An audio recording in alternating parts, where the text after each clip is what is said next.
All right, we are almost finished here. Thank you for staying with me and working through this for me. The last part that we need to talk about is the written complaint procedures at Burris.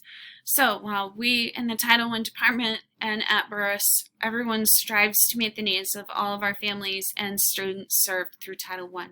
However, if we have failed you in any way to meet your expectations, we want to know about it.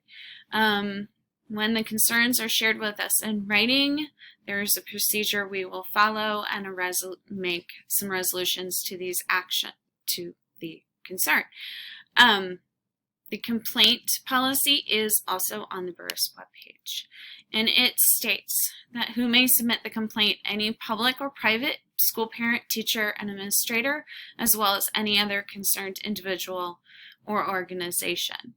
That written complaint, it must be written, it cannot be oral, must be written, it must be signed, it must state the federal and or state statute or regulation that has been violated, must describe the concern using facts related to the matter, and state the nature of the corrective action desired. So what would you like to see happen?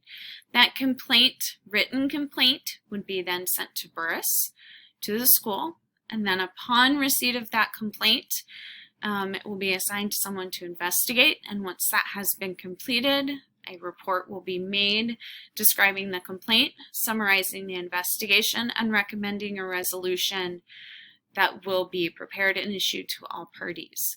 The recommended resolution will become effective upon issuance of the report. I will ensure that the resolution recommendation is implemented. The period between the complaint being received and the resolution shall not exceed 60 calendar days.